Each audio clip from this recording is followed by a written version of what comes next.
Assalamualaikum warahmatullahi wabarakatuh. Pada video kali ini, kami dari kelompok 10 akan membawakan materi mengenai perobatan Melayu Riau.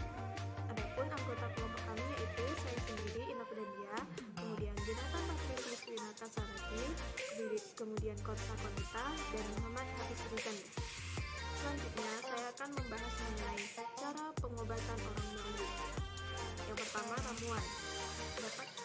Dapat diartikan sebagai suatu kumpulan berasal dari kata ramu yang berarti tebas dan kumpulkan. Dalam kata ramuan, dalam perdukunan di rantau Kuantan dimaksudkan terhadap pengumpulan bahan-bahan yang dipakai untuk membuat obat. Dalam pandangan lain, ramuan baru dipandang menjadi obat setelah ditawari mantra oleh sang dukun. Dalam keadaan darurat, seorang yang tidak mempunyai mantra atau tidak meminta tawar kepada dukun, ramuan itu dengan keyakinan dan permohonan kepada Tuhan dapat menjadi obat. Kemudian yang kedua, mantra badukun merupakan suatu ritual pengobatan tradisional terhadap orang sakit parah.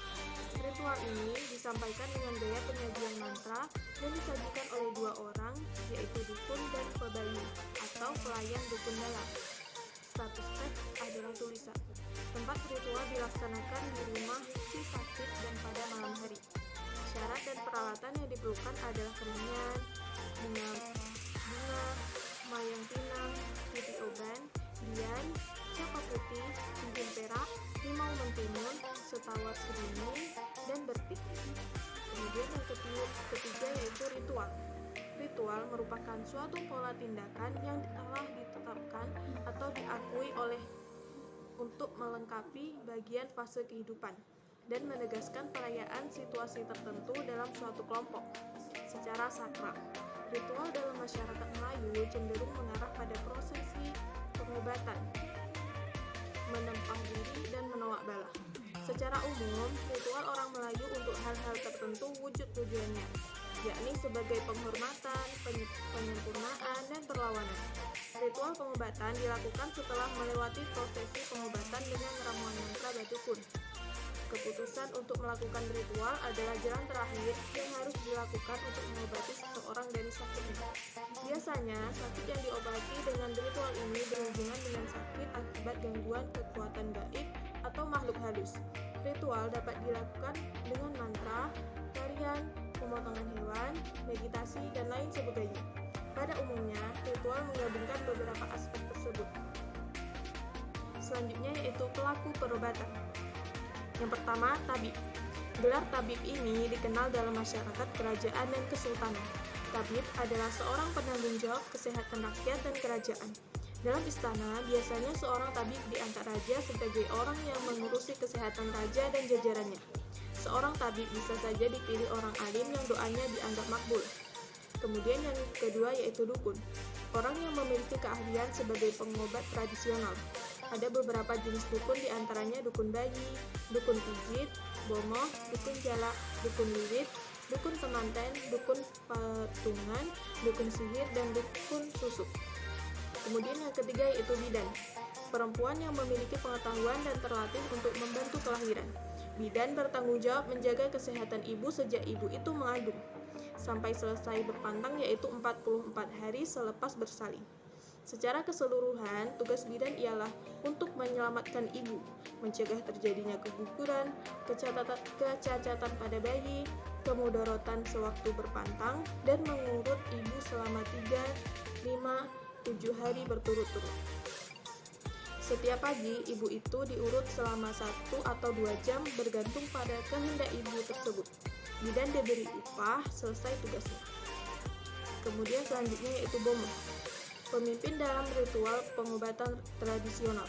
Bomoh sering juga disebut dengan dukun atau pawang, namun memiliki derajat pengetahuan yang dianggap lebih tinggi. Setiap bomoh memiliki keahlian khusus masing-masing berdasarkan bidang ritual tertentu yang dikuasai. Seorang bomoh diharuskan memiliki kekuatan batin selain menguasai ilmu pengobatan. Kekuatan batin bomoh dibantu dengan entitas gaib, merupakan cara bomoh dalam mengetahui penyakit dan pengobatannya. Dalam menjaga hubungan dengan entitas gaib tersebut, Bobong biasanya melakukan ritual-ritual khusus yang dimaksudkan sebagai persembahan ataupun peningkatan kekuatan batinnya. Selanjutnya yaitu kumantan, seorang dukun atau bomo yang memiliki keahlian khusus dalam menyelenggarakan ritual pengobatan babalian. Pada saat melaksanakan ritual babalian, Jumantan memakai pakaian berwarna kuning dan berkopiah.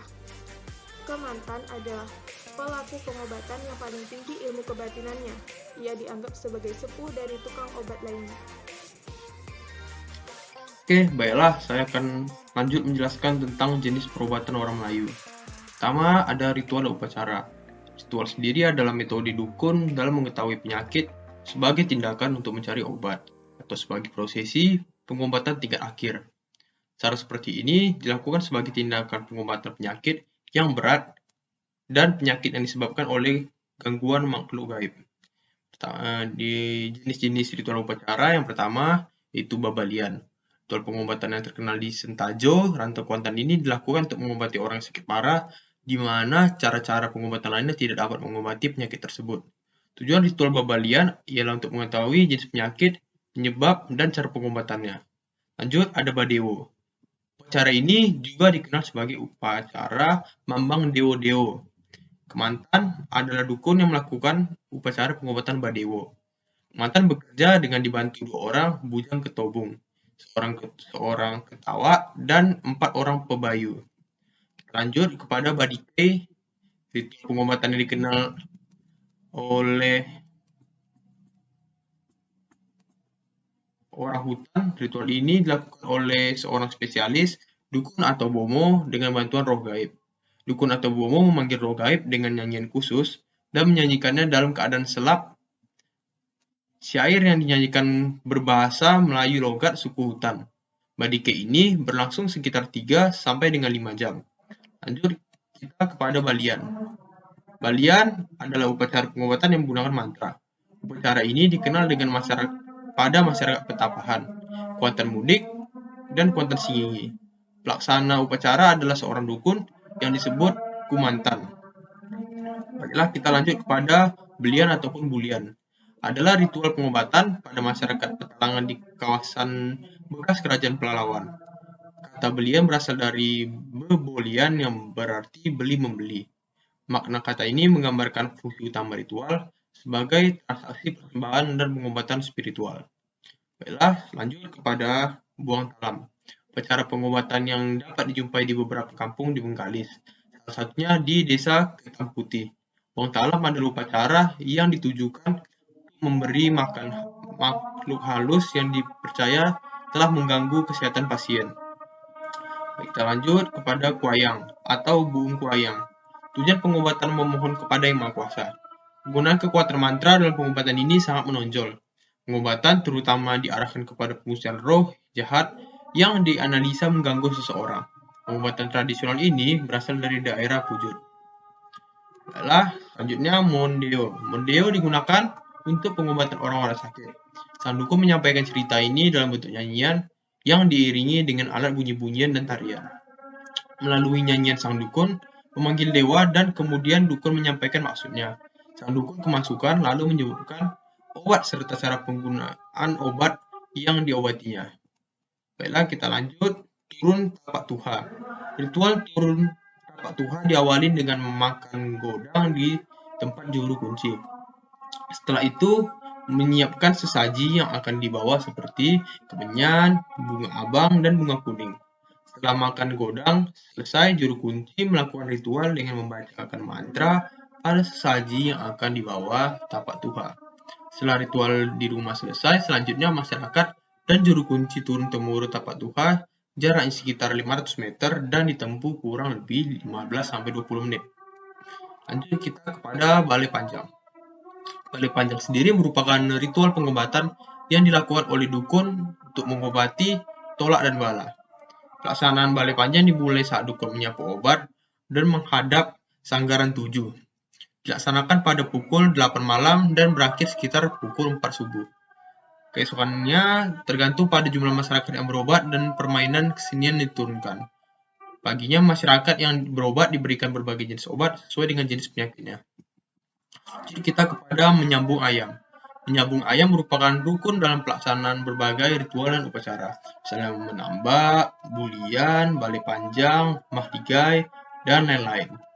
Lanjut, berdukun berbara merupakan salah satu upacara pengobatan tradisional yang dilakukan untuk mengobati penyakit dengan kondisi yang sudah parah. Pengobatan ini dilakukan oleh satu orang kumantan dan 3 orang dukun kampung yang dibantu oleh masyarakat dan kerabat terdekat. Jadi kita kepada mahligai dilaksanakan untuk mencari obat dalam menyembuhkan penyakit berat. Dukun dan para pembantu berjumlah 6 orang menaiki mahligai mengikuti irama pemukul gendang yang lebih dahulu berada dalam bangunan tersebut. Lanjut ada tari beringin. Tari beringin merupakan tarian suci untuk menghormati nenek moyang putra-putri nan tujuh temurun dari kayangan sambil membawa sepucuk baringin sinsang. Pucuknya di bawah dan akarnya di atas. Di siambul dan ranting cawan, tari beringin dipersembahkan untuk para tamu yang berkunjung. Lalu yang kedua, di sini kita ada ramuan dalam upacara dan ritual. Pertama ada daun jerangau alat peralatan semah dan menyemah. Lalu lanjut ada keladi hitam, ada daun kumpai, ada daun cikarau alat peralatan semah dan menyemah, ada daun kelapa muda, di situ juga ada bawang putih, limau kosek atau limau perut, ada sorai atau serai, lalu ada pandan atau pulen, lalu ada sirih, sedingin. Selain jenis pengobatan menggunakan ritual, ada juga jenis pengobatan yang non-ritual. Yang pertama di sini ada bekam. Cara pengobatan tradisional dengan mengeluarkan darah kotor atau angin dari tubuh seseorang. Tujuan pengobatan ini adalah untuk menyembuhkan sakit kepala, lemah sendi tulang, dan masuk angin atau angin ahmar. Darah kotor dan angin yang berlebihan dipercayai merupakan penyebab penyakit-penyakit itu. Bagian tubuh yang sering diserang ialah bagian pinggang, lutut, kaki, dan kepala. Lanjut, ada tangeh atau tangeh. Pengobatan tradisional ini dilakukan dengan cara membuat ramuan dedaunan, kulit kayu, dan urak kayu dimasukkan ke dalam periuk besar berisi air dan direbus sampai airnya menggelegak. Kemudian periuk tadi diletakkan di bawah tempat duduk dan lalu orang yang sakit didudukkan dan tubuhnya ditutup dengan tikar dan uap ramuan tersebut. Diarahkan ke tubuh orang sakit selama lebih kurang setengah jam hingga uap ramuan itu berkurang. Biasanya, setelah dilakukan tangeh akan keluarlah keringat kotor, lendir, dan zat-zat beracun dari dalam tubuh melalui pori-pori kulit tubuh. Setelah itu, orang yang sakit dimandikan. Dilakukan untuk mengobati penyakit basah, beri-beri, pada lemas dan lesu, penyakit berat, dan penyakit lainnya. Baiklah, masuk ke pembahasan berikutnya yaitu jenis-jenis penyakit. Yang pertama ada campak. Campak adalah sejenis penyakit berjangkit yang mengakibatkan penderitanya demam dan berbintil-bintil merah pada kulitnya. Penyakit ini dipercaya diderita hanya 1 kali seumur hidup dan biasanya pada usia kanak-kanak. Yang selanjutnya ada demam. Demam menyebabkan seseorang menjadi menderita panas tubuh yang tinggi, tubuh terasa lemah dan tak bersemangat. Terdapat berbagai macam istilah demam yang dikenal oleh masyarakat Melayu. Yang pertama, demam kelunturan, demam kepi alu, demam kura, demam malam, demam panas, demam polih, dan demam puyuh. Yang selanjutnya adalah guna-guna. Guna-guna adalah penyakit yang dijadikan sebagai obat pengasih yang menggunakan jampi, mantra, dan benda-benda tertentu yang menyebabkan semangat seseorang takluk sehingga orang tersebut mau mengikuti keinginan si pengguna. Yang selanjutnya adalah kedal, yaitu penyakit kulit yang menyebabkan kulit menjadi pecah-pecah dan berbelang putih dan lebih sering terjadi di kaki. Ada beberapa jenis kedal yang bisa menimpa seluruh tubuh seperti kedal anjing, kedal gajah, dan kedal tulah. Selanjutnya adalah keteguran, merupakan semacam penyakit yang dipercayai berasal dari gangguan makhluk halus yang telah menegur manusia dengan tujuan tertentu, misalnya untuk mengusiknya. Selanjutnya yaitu panau. Zaman dahulu, penyakit panau ini dianggap sebagai tanda kecantikan bagi masyarakat Riau, khususnya dan masyarakat Melayu umumnya. Orang Melayu mengenal beberapa jenis panau, yaitu panau besi, panau bunga, panau mangkorong, panau bulan, dan panau ketitiran. Selanjutnya itu puru. Puru adalah sejenis penyakit kulit seperti cacar atau bisul, Frambosia tropica, Jenis puru yang dikenal oleh orang Melayu adalah puru api, puru ayal yang itu adalah puru jahat, puru beka, puru bubuk atau puru obu biasanya dipanggil, puru dalam tulang, puru deda atau puru sekam, puru gatal, puru jagong, puru kecar atau puru siput, puru kenam, puru kerbau, puru kertas, puru koci, puru lembek, puru parang, puru pitis, puru tak jadi, dan puru tapak anjing. Penyakit berikutnya itu rabun, yaitu mata yang tidak dapat melihat dengan jelas yang disebabkan oleh penyakit. Adapun jenis-jenis rabun itu antara lain yaitu rabun api, rabun ayam, rabun senja, rabun dekat atau hipermetropia, rabun jauh atau miopia, rabun malam, dan rabun tua. Penyakit berikutnya itu santau. Santau merupakan jenis racun yang bekerja secara perlahan namun pasti serta mematikan. Ramuan racun tersebut berasal dari campuran benda-benda yang miang, bisa kotor-kotoran, dan lain-lain. Lalu racun ini dimasukkan ke dalam makanan dan minuman yang diberikan pada seseorang atas dasar pembalasan dendam, menuntut bala, sakit hati, atau rasa tak puas hati. Yang selanjutnya adalah sakit pinggang. Sakit pinggang dapat diobati dengan ramuan, akar pinang susu, akar pisang batu, akar pepaya jantan, daun kecubung. Cara membuatnya yaitu akar pisang dan akar pepaya terlebih dahulu direbus dengan 3 liter air hingga sepermasa. Lalu tambah daun kecubung, rebus hingga menjadi 1, liter airnya dan diminum 2 kali sehari. Yang selanjutnya adalah mah. Diobati dengan daun karabunting, daun saga, daun capo besar, kulit manis, kayu cacang. Cara membuatnya semua bahan-bahan tersebut dibersihkan, lalu direbus pakai belanga dengan 3 liter air hingga mendidih dan diminum 3 kali sehari. Yang selanjutnya adalah darah tinggi. Dapat diobati dengan seledri, kumis kucing, dan daun putri malu, daun tapak darah. Bahan-bahan tersebut dicuci lalu direbus dengan air mendidih hingga matang. Diminum sebelum makan. Yang selanjutnya adalah kanker usus. Daun kumis kucing, daun kapas, daun salam, dan tapak darah bisa menjadi obatnya. Cara membuatnya dengan membersihkan bahan-bahan tersebut dengan air 4 liter hingga kita rebus hingga tersisa 2 liter. Tempat untuk merebusnya adalah belanga atau bahan yang terbuat dari tanah liat, dan obat tersebut diminum 4 kali sehari. Yang selanjutnya adalah keputihan. Keputihan merupakan penyakit yang diderita oleh perempuan, dapat diobati dengan sambiloto, kulit buah delima, kencur, buah cengkeh. Bahan-bahan tersebut kemudian dicuci bersih, kencur digiling, lalu rebus dengan 800 cc air hingga tersisa setengahnya. Setelah itu disaring dan minum air rebusan tersebut 2 kali sehari, masing-masing 200 cc. Yang selanjutnya adalah kelumumur atau ketombe atau kulit kepala gatal. Kupis kulit lidah buaya dapat menjadi sebagai obatnya. Di jus serta tambahkan alkohol secukupnya dan oleskan pada kulit kepala. Selanjutnya itu ada malaria.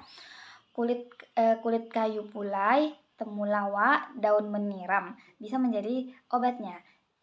Dicuci bersih semua bahan-bahan itu dan kulit pulai diiris-iris dan satukan semua bahan obat ke dalam belanga atau periuk tanah.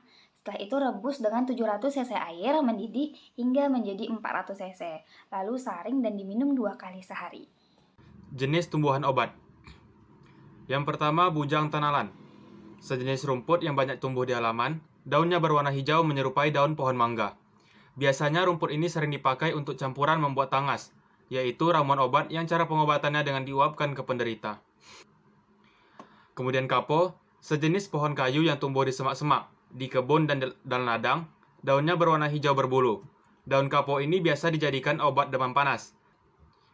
Kemudian cekerau, sejenis tumbuhan yang hidup di air, lubang batangnya besar, dipakai untuk perlengkapan ritual bersamaan dengan jerangau, sedinginan, dan bunglai.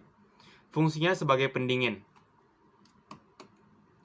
Kemudian cenango. Pohon cenango atau kenanga dapat tumbuh dengan cepat hingga mencapai tinggi rata-rata 12 meter. Batang pohon kenanga lurus dengan kayu keras. Daunnya panjang, halus dan berkilau. Bunganya hijau kekuningan menggelung seperti entuk bintang laut. Dingke, sejenis akar yang tumbuh besar dan panjang. Buahnya berpapan-papan seperti petai. Biji buahnya sangat keras, dibuat untuk obat penyakit karo.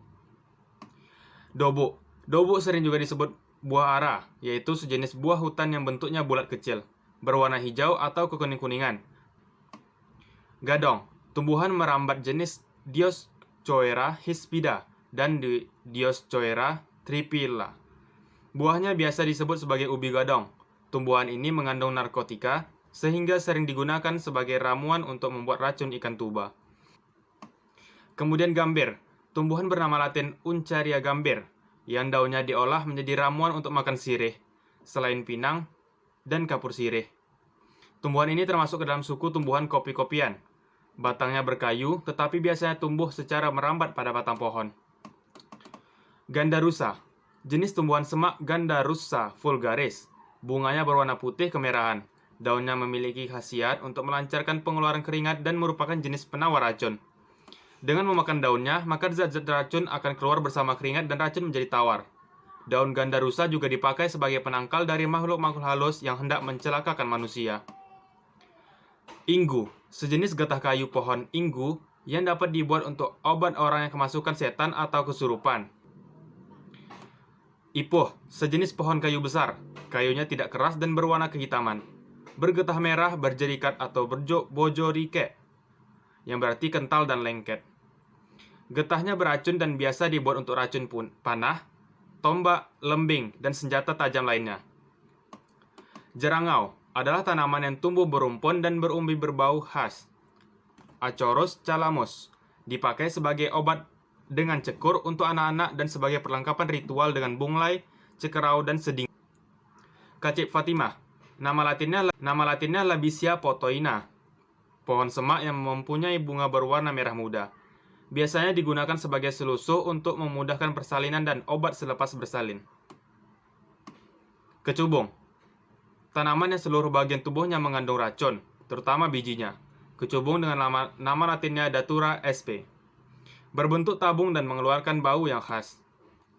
Kemungkus atau kemukus, tumbuhan yang buahnya dijadikan rempah-rempah, Piper cubeba. Digunakan dalam pengobatan Melayu sebagai obat disentri dan gonorhoe dan lain-lain. Juga disebut lada berekor. Kemunting atau keremunting, tumbuhan perdu Rhodomyrtus tomentosa. Daunnya yang keluar dapat menjadi ramuan obat sakit perut. Ketumbar, sejenis tumbuhan yang bijinya dijadikan rempah bumbu dan obat. Mayang, kelopak yang muncul pada pohon kelapa, pinang, enau, dan sejenisnya. Di dalam kelopak tersebut terdapat tangkai-tangkai bunga putih yang akan menjadi buah. Mayang pinang digunakan untuk upacara dan ritual. Mengkudu, sejenis pohon dari keluarga Rubinceae, tumbuh di kawasan tropis. Pegaga, sejenis tumbuhan herba yang menjalar, Chantella asiatica, Hydrochotyle asiatica, berwarna hijau dan daunnya agak bulat. Penaga, sejenis pohon, Calophyllum inophyllum, dapat dimanfaatkan akar, kulit, dan daunnya sebagai obat sawan tikus dan sawan babi. Pria, tumbuhan menjalar, Momordica charantia. Bunganya kecil-kecil berwarna kuning, serupa dengan bunga mentimun. Daunnya berwarna hijau dan bergerigi, memiliki khasiat sebagai obat encok. Buahnya berwarna hijau muda atau hijau tua dengan permukaan yang berbintil-bintil. Rasanya pahit. Rampai, sebutan rangkaian-rangkaian yang banyak atau campuran-campuran ramuan atau obat, atau campuran bermacam-macam bunga untuk mandi, atau untuk syarat-syarat tertentu dalam dunia perdukunan. Bunga rampai digunakan untuk keperluan obat. Untuk menyambut bulan puasa dilakukan dengan mandi bolimau. Biasa juga digunakan untuk sesajian dan lain-lain. Rampaian mengumpulkan banyak jenis, kemudian dijadikan dalam satu wadah. Sepulih, tumbuhan yang akarnya dipakai untuk obat-obatan. Fragaria spp, khususnya Fragaria racemosa. Orang Melayu mengenal sepulih duduk atau Cymbidium finlaysonianum, Ploco Golotis porphyrophylla, dan sepulih rumah atau Dendrobium sp. Setawar, tumbuhan Helia atau Costus dari keluarga Costaceae. Batangnya bulat lunak dan mudah patah. Tidak memiliki ranting, daunnya tumbuh di batang utama. Bentuk daunnya lonjong, kaku, bertulang lunak di bagian tengah. Si keduduk, tumbuhan digunakan untuk tinta dan obat. Disebut juga dengan senduduk atau keduduk. Ratusan tahun lalu digunakan sebagai tinta dalam penulisan naskah. tinta si keduduk berwarna ungu, buah yang sudah masak disukai oleh anaknya, hewan primata dan burung. Bangun-bangun. Daun bangun-bangun memiliki sisi daun yang bergerigi tajam dan memiliki permukaan daun yang sedikit kasar. Daun bangun-bangun memiliki ciri-ciri bertulang lunak, berruas-ruas, melingkar. Akar tunjuk langit atau Helminthostaches zeylanica merupakan salah satu tumbuhan bawah berupa paku-pakuan yang banyak tumbuh di hutan tropis. Tumbuhan ini menjadi salah satu tumbuhan obat tradisional untuk penyakit seperti radang, batuk, ramuan pasca melahirkan sebagai antioksidan. Akar kancil atau Smilax zeylanica merupakan tumbuhan merambat atau liana yang banyak tumbuh di hutan. Tumbuhan ini masih banyak digunakan oleh masyarakat suku Talamama karena khasiatnya untuk berbagai macam, antara lain obat kuat laki-laki, penyubur kandungan, dan ramuan pasca melahirkan. Kemenyan, bahan perasapan dalam ritual pengobatan, upacara adat atau kenduri dalam masyarakat Melayu. Nama latinnya Boswellia sacra, merupakan sejenis damar yang berasal dari getah sejenis pohon yang tumbuh di hutan tropis. Kemenyan berbentuk keras seperti batu. Penggunaan kemenyan dipercaya bermula dari negara Arab yang datang menyebarkan agama Islam ke Asia Tenggara, menggunakan kemenyan sebagai bahan pewangi, sedangkan asapnya digunakan untuk tujuan pengobatan batin. Lompok, yaitu semacam obat dari ramuan daun kayu yang dipanaskan ke api di rokan. Terlebih dahulu, ramuan tersebut dioleskan dengan minyak kelapa hijau, kemudian barulah ditempelkan ke perut, diikat dengan kain untuk pengobatan sakit perut, demam, dan lain sebagainya. Luci, sejenis alat yang diberi kekuatan magis, padi bernas atau berisi serta terhindar dari gangguan penyakit. Didih, air nasi yang diambil sewaktu menahan ASI, digunakan untuk obat orang yang terkena penyakit nyeri bagian ulu hati di Songkyok, rokan.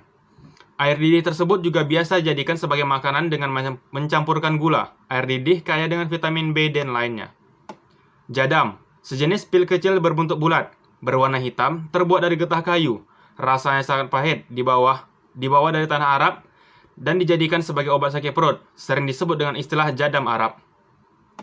Jampi serapah, ungkapan magis berirama yang diucapkan dalam suasana atau keadaan tertentu untuk menghasilkan kesan tertentu. Air sejuk, misalnya, menjadi tawar setelah dijampi serapah oleh bomoh. Sebagai ungkapan berirama, jampi serapah mengandung perkataan yang menggambarkan berbagai suasana, misalnya kutukan, bujuk rayu, dan puji-pujian. Selaras dengan tujuan penggunaan jampi serapah itu. Dan yang terakhir, kawi, yaitu cairan beracun yang dilumurkan pada senjata agar menjadi ampuh untuk melawan dan mematikan. Juga lihat kawi. Senjata yang biasa diberi kawi misalnya keris, pedang, lembing, tombak, dan lain-lain. Adapun kesimpulan dari presentasi kami adalah pengobatan tradisional Melayu merupakan media pengobatan yang menggunakan tanaman dengan kandungan bahan-bahan alamiah sebagai bahan bakunya. Pengobatan tradisional Melayu juga termasuk adat yang masih ada hingga saat ini. Dari penjelasan tadi, kita dapat mengetahui pengobatan Melayu dapat dilakukan dengan cara ramuan, mantra, dan juga ritual. Adapun pelaku perobatan yaitu tabib, dukun, bidan, dan bomoh. Adapun saran yang dapat kami berikan adalah obat tradisional dianggap lebih sehat karena tidak mengandung bahan kimia yang menyebabkan efek samping pada penggunanya. Cara paling efektif untuk melestarikannya adalah mengajarkan dan menerapkan pengobatan ini di lingkungan keluarga secara turun-temurun sehingga budaya itu tidak hilang oleh zaman. Baiklah, sekian presentasi dari kelompok 10.